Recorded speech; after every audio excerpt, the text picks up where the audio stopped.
Vandita Ajay times से पुनः लेकर हाजिर रही हूँ आप लोगों के बीच सफर साहित्य का। सफर साहित्य का हमारी एक श्रृंखला है जो कि हम अजय टाइम्स पेज पर अनवरत चला रहे थे, लेकिन कुछ लंबे अरसे से हम लोगों ने कुछ समय के लिए विराम दिया था। उस विराम के पश्चात पुनः हाजिर हैं आप लोगों के बीच एक ऐसे ही ख्याति प्राप्त साहित्यकार श्री ओम प्रकाश मिश्र जी के साथ। श्री ओम प्रकाश मिश्र जी का जन्म 10 जनवरी 1959 ईस्वी को उत्तर प्रदेश के बलरामपुर के एक सुसंस्कृत ब्राह्मण परिवार में हुआ। विज्ञान और गणित के विद्यार्थी श्री मिश्र जी बचपन से ही कविताएं लिखने लगे। बचपन से ही कविता लिखने के कारण इंटरमीडिएट तक आते आते आप जो हैं एक युवा कवि के रूप में पहचाने जाने लगे। आपने कई पत्रिकाओं में संपादन का कार्य भी किया है। आपके अब तक 2 कविता संग्रह पुरवाई 1987 और उद्गार प्रकाश 2008 प्रकाशित हो चुके हैं। आप विभिन्न प्रदेशीय एवं राष्ट्रीय स्तर की साहित्यिक संस्थाओं द्वारा विद्याभूषण, भारत गौरव, कवि भूषण जैसे सारस्वत सम्मानों से सम्मानित किए जा चुके हैं। इस साहित्यिक सेवाओं के लिए आपको विक्रमशिला विद्यापीठ भागलपुर विहार द्वारा विद्या वाचस्पति की मानद उपाधि भी प्रदान की गई है। साहित्यिक मंचों के कुशल संचालक एवं राष्ट्रीय भावनाओं के सिद्धहस्त कवि के रूप में पहचान बनाने वाले श्री मिश्र जी कवि सम्मेलनों के साथ ही आकाशवाणी और दूरदर्शन से भी कविता पाठ के लिए आमंत्रित होते हैं। वर्तमान में बसंतलाल इंटर कॉलेज के प्रधानाचार्य पद से अवकाश ग्रहण करने के बाद आप निरंतर साहित्यिक सामाजिक गतिविधियों के माध्यम से समाज को नई दिशा प्रदान कर रहे हैं। डॉक्टर ओम प्रकाश मिश्र प्रकाश जी, आपका अजय टाइम्स स्टूडियो में स्वागत है। धन्यवाद वंदिता जी। सर, हम आपसे जानना चाहेंगे कि आप हमने छोटा सा परिचय दे दिया है, लेकिन कुछ खास कुछ अलग जो हम बचा हो आपका परिचय देने में, सबसे पहला प्रश्न तो हमारा यही है कि आप अपने बारे में थोड़ा सा हमारे दर्शकों को आप बताइए। वंदिता जी, मेरा जन्म ग्रामीण परिवेश में हुआ और प्राथमिक स्तर की पढ़ाई भी मैंने वहीं से की। फिर स्कूलिंग हुई, कॉलेज में गए और मेरी इच्छा थी कि मैं टीचर बनने की मेरी इच्छा थी कि मैं बच्चों को शिक्षा दूं, और वो सपना ऊपर वाले ने मुझे पूरा किया। 1982 में मैं एज ए टीचर वहाँ तुलसीपुर डिस्ट्रिक्ट बलरामपुर में मैं इंटर कॉलेज में आ गया और तब से मैं बच्चों के बीच में रहा और साहित्यिक अभिरुचि मेरी प्रारंभ से ही रही। तो कविताएं होती गईं और उसमें हमारी यात्रा चलती रही। सर, हम जैसा कि आपने बताया कि आपकी साहित्यिक रुचि प्रारंभिक काल से ही है और आपने अपना ख्वाब जो आपका ड्रीम था कि आप टीचर बनना चाहते थे वो भी हमें बता दिया। हम आपसे ये जानना चाहेंगे कि जब पहली बार आप साहित्य की तरफ बढ़े तो वो आपकी उम्र क्या थी और उस वक्त ऐसा कोई संस्मरण जो आपको याद हो कि आपको उस वक्त कैसा महसूस हुआ, क्या आपको फीडबैक मिला था जब आपने अपनी प्रथम कविता किसी को सुनाई होगी या किसी के सम्मुख रखी? वंदिता जी, मेरे घर का जो वातावरण था वो साहित्यिक था। मेरे बड़े भाई वो कविताएं लिखते थे और मुझे कविताएं सुननी बहुत पसंद थी। मैं जब प्राथमिक विद्यालय में था तो यूं ही एक दिन मुझसे कुछ कविता हो गई। कविता लिखी नहीं जाती, कविता हो जाती है। तो वो मेरे गुरुजी पर ही थी जो हेडमास्टर थे वहाँ के, और उन पर वो कविता मैंने लिखी और मैंने उत्साह में उन्हीं को सुना दिया, जबकि वो उन पर ही कविता थी और कुछ व्यंग्यात्मक थी।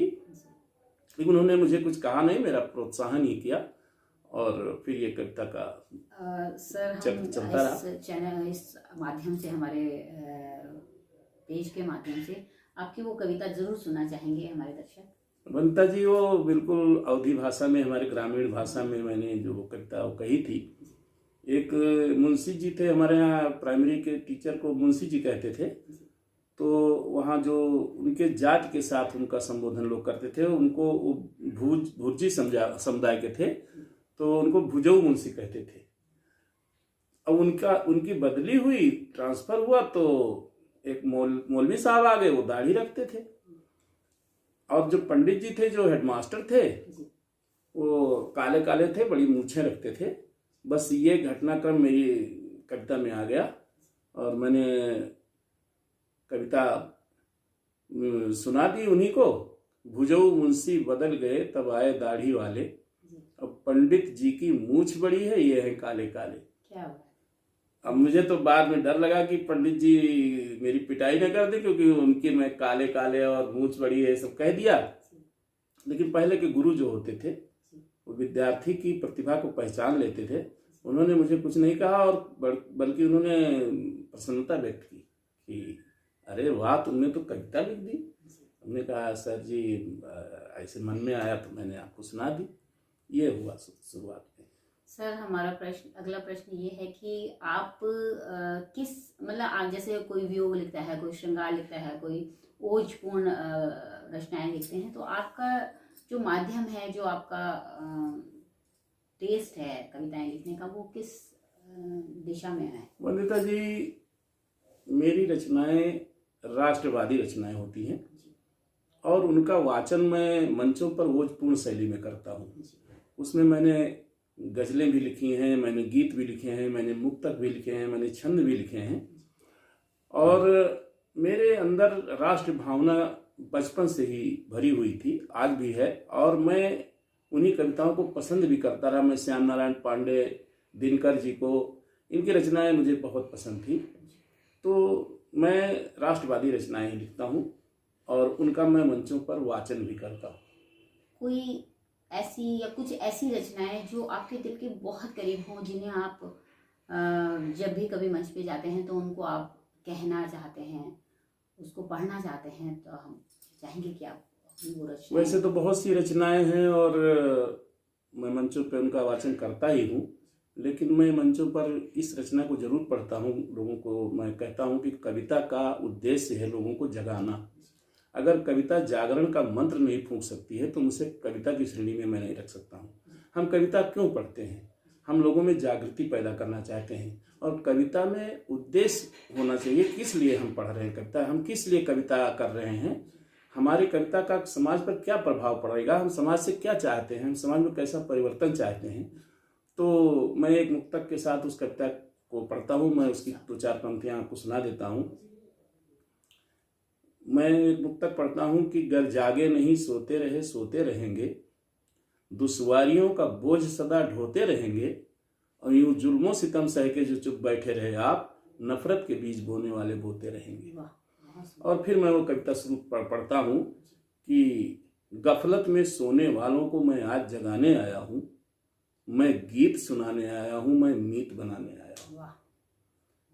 जो मातृभूमि के माथे पर चिंता की रेखा लाते हैं, जो अपनी कुत्सित चालों से घर घर में आग लगाते हैं, जो समरसता को त्याग सदा विघटन के भाव जगाते हैं, जो सज्जनता का नाटक कर दुर्जनता को अपनाते हैं, जो दंश दे रहे शोषण का जो दानवता के पोषक हैं, जो देशद्रोह में पगे हुए जो मानवता के शोषक हैं, जो जहर घोलते हैं पल पल जो देश बेचने वाले हैं, ऊपर जिनके परिधान धौल भीतर से काले काले हैं, उन देशद्रोहियों की सबको पहचान कराने आया हूँ। मैं गीत सुनाने आया हूँ, मैं मीत बनाने आया हूँ। आज की ये आवाज है, आज की ये रचना है, बहुत सुंदर रचना सर जी। और इसके बाद मैं जरूर चाहूंगी कि इसके अलावा कभी आपने कोई श्रृंगार रस पर काव्य रचा है या हमेशा ही ओजपूर्ण कविताएं आप गाते हैं? वंदिता जी, कवि जो होता है वो भी मानव इसी समाज का है, तो उसके विचारों में हर तरह की बातें आती हैं। लेकिन जब वो अपना एक उद्देश्य बना लेता है कि मुझे इस दिशा में चलना है, मुझसे भी रचनाएं हुई हैं, श्रृंगार की भी रचनाएं हुई हैं, बहुत कम हुई हैं। और मैंने दोहे कहे हैं, मैंने गीत लिखे हैं, मैंने छंद लिखे हैं और मेरे कुछ शिष्य हैं जो मुझसे कविता के लिए मुझसे कुछ मार्गदर्शन लेते हैं मेरा। उनको मैंने जो श्रृंगार के हैं उन्हें भी, जो हास्य के हैं उन्हें भी, जो गज़लें कहते हैं उन्हें भी मैं मार्गदर्शन दिया हूँ और उनके श्रृंगार की कविताओं में परिमार्जन भी किया है। उन्हें मैंने वो भाव पक्ष दिखाए हैं और एक आध कविताओं के कुछ पंक्तियों को लिखने के बाद वो मैंने उनको ही समर्पित कर दिया। फिर मैंने कहा ये मेरी नहीं, ये तुम्हारी है, इसी को आगे बढ़ाओ। तो वो कविताएं वो लोग मंचों पर पढ़ते हैं और मैं सुन कर के आनंदित होता हूँ और उससे प्रेरित होकर उन्होंने बहुत अच्छे अच्छे श्रृंगार की रचनाएं की हैं। तो ऐसा नहीं कि नहीं हुआ है, लेकिन वो मेरे से ज़्यादा नहीं हुआ है। ज़्यादा से देशभक्ति की रचनाएं और देश प्रेम की तो रचनाएं। वो और इक्का दुक्का जो रचनाएं जो बहुत कम आपने लिखी है, श्रृंगार की कोई अगर ऐसी रचना आपको याद हो तो जरूर चाहेंगे कि इस मंच के माध्यम से हमारे अब दर्शकों को वंदिता जी श्रृंगार की उन पंक्तियों को मैं अब सार्वजनिक इसलिए नहीं करना चाहता हूँ जी कि उन्हें अब मैं नहीं पढ़ता हूँ, जी और वो जो मेरे शिष्य परंपरा में वो पढ़ते हैं, तो फिर ये जब सार्वजनिक होगा तो वो मैं डोनेट कर चुका हूँ, बिल्कुल। इसलिए मैं क्षमा चाहूँगा कोई इसलिए नहीं, कोई आपसे। नहीं सर। कभी आपने हास्य लिखा? हास्य, जी मैंने हास्य भी लिखा, जी और हास्य कविताओं पर मैंने जब अध्ययन किया जी तो हास्य कविताएं क्या होती हैं, वो जो चुटकुले होते हैं जी उन्हीं को काव्यानुवाद कर दिया जाता है तो हास्य कविता बन जाती है। आज तो फूहड़ हास्य चल रहा है, जिससे मैं सहमत नहीं हूँ, लेकिन एक मैंने कविता लिखी थी, मैं तो उसको आपके सामने प्रस्तुत कर देता हूँ। जी माता पुत्र पतोहू, हमारे यहाँ बहू को पतोहू कहते हैं। माता पुत्र पतोहू तीनों टहल रहे थे एक लान में, जी प्रश्न एक उभरा माता से जो बेटे के पड़ा कान में, कि बेटे मैं और तेरी पत्नी यदि गिर जाएं एक खंदक में, किसे निकालेगा पहले, तू दे जवाब मुझको एक पल में। तो पति को देखा दुविधा में तो पत्नी ने उसको समझाया, कह दो तुम्हें निकालूं पहले, इसमें क्यों खुद को भरमाया। पति बोला तेरा क्या होगा, तुझे निकालेगा फिर कौन, मुझे निकालेंगे लाखों, तुम खड़े देखना रहना मौन। बहुत सुंदर सर, एक बहुत अच्छा कटाक्ष और एक बहुत अच्छा संदेश है इसमें, बहुत सुंदर। जी और ओज की कविता पढ़ने वाले हास्य भी लिख सकते हैं, ये सत्य है। बहुत सुंदर सर। कुछ ऐसा इसके अलावा काव्य पाठ के अलावा जो कि आपने बचपन में बहुत कम उम्र से शुरू किया था, उसके अलावा आपके जीवन का कोई ऐसा संस्मरण जो बाद में या कभी भी ऐसा घटा हो कि जो आपके दिल पर असर छोड़ गया हो, कभी सुखद दुखद? वंदिता जी, मैं यूँ तो विज्ञान का विद्यार्थी रहा, जी और मैंने अपनी जो पढ़ाई की वो विज्ञान गणित के साथ ही की, और फिर मैं उसी का शिक्षक बना। लेकिन कविताओं से मेरा प्रेम था और मेरी अभिरुचि थी साहित्य में, तो वो साथ साथ चलती रही। और जब मैं बलरामपुर गया कॉलेज में, तो बलरामपुर का साहित्यिक माहौल बहुत पहले से सुदृढ़ था। फिर बड़े कवियों साहित्यकारों से संपर्क हुआ तो गोष्ठियों में आना जाना शुरू हुआ, और कविता हमारी और अच्छे परवान चढ़ती गई। हमारी कविताओं का प्रोत्साहन भी लोगों से मिलता गया। जी और जीवन में घटनाएं तो सबके जीवन में कुछ ना कुछ ऐसी होती हैं, लेकिन एक घटना मैं याद करूं तो मुझे एक गुरु जी हमारे थे जो हमको पढ़ाते थे, तो उन्होंने मुझे प्राइमरी स्कूल की बात कर रहा हूँ मैं, उस समय की घटना आपने याद दिला दी तो वहाँ में मुझे जाना पड़ा। उन्होंने मुझे श्राप दिया था। जी हुआ यूँ था कि मैं पढ़ाई में नंबर 1 पे हमेशा रहा, जी और उस दिन मैं अपनी दावत भूल गया था, जिससे लिखी जाती है, स्लेट पर लिखी जाती है, वो खड़िया मिट्टी घोल करके लिखी जाती थी, तो मैं भूल गया। तो मैं बगल के अपने साथी से उससे ढक्कन में मांग के मैं लिख रहा था, उनको इस पर बड़ा गुस्सा आया और उन्होंने हमारी बड़ी पिटाई कर दी। काम मैं पूरा कर दिया था, लेकिन उनको गुस्सा आया तो थोड़ा सा डांट के ना रह के उन्होंने ज़्यादा वो कर दिया था। और पिताजी हमारे जान पाए तो पहले गांव में वो गए, और उनको जब हुआ कि हमारे बेटे को ज़्यादा इन्होंने मार पीट कर दिया और बहुत ज़्यादा वो पिटाई ज़्यादा कर दिया उन्होंने मेरा, गुस्से में वो मुंशी जी जो थे, तो पिताजी गए और उन्होंने कहा मेरे बेटे को आपने इतना क्यों मारा, उसने क्या गलती की थी, वो पढ़ने आया है, आपको काम दिखा रहा है, मान लो भूल गया तो डांट देते, लेकिन इतना क्या। तो पिताजी, अब चूंकि हम लोग गांव के जिम्मेदार परिवार में से थे तो लिहाज करते थे लोग, तो पिताजी के लिहाज तो उन्होंने उनके सामने तो कुछ नहीं कहा। जब चले गए तो कहा कि ये जीवन में पढ़ नहीं पाएंगे, ये कुछ नहीं कर पाएंगे अपने जीवन में। अच्छा, चूंकि उसमें मेरी गलती नहीं थी तो उनका श्राप मुझे लगा भी नहीं। अच्छा, बात चली आई चलती यही, मैंने पोस्ट ग्रेजुएशन किया, मैंने ट्रेनिंग की, टीचिंग की, फिर मैं जब कॉलेज में हुआ, और अभी हैं वो गुरुजी हमारे बहुत वृद्ध हो गए हैं। फिर मैं कॉलेज में लेक्चरर हुआ, फिर मैं प्रिंसिपल हुआ, तो किसी से उन्हें पता लगा कि वो तो आपका शिष्य जो है वो प्रिंसिपल है इस समय। तो उन्होंने कहा कि मैंने तो बहुत गलत कह दिया था और मेरी बात माँ शारदे ने काट दिया क्योंकि गलती मेरी थी। बाद में उनको एहसास हुआ। तो ये घटना हमारे जीवन की बड़ी अविस्मरणीय रही। बिल्कुल सही है। तो ये एक संदेशा भी है सर आपके साथ जो ये संस्मरण हुआ है कि अगर हम गलत नहीं हैं तो अगर कोई हमें श्राप देता भी है तो वो श्राप हमें नहीं लगता है जी। वास्तव में हम अपना जीवन जीते हैं और अपने सत्य पथ पर चलते हुए हम अपने आप को आगे बढ़ा सकते हैं।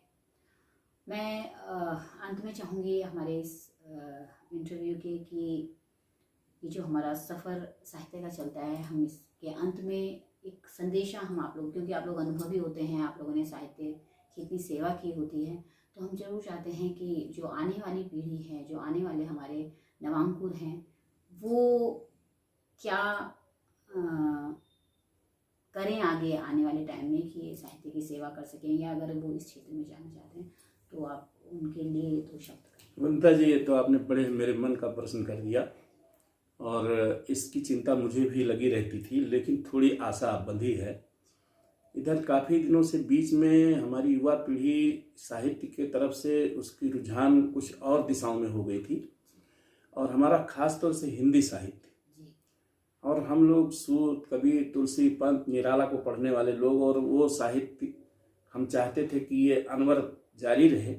लेकिन जब मैंने देखा कि अब हमारे जो युवा पीढ़ी है वो इधर रुचि नहीं ले रही है, तो मुझे थोड़ी सी निराशा जरूर हुई थी।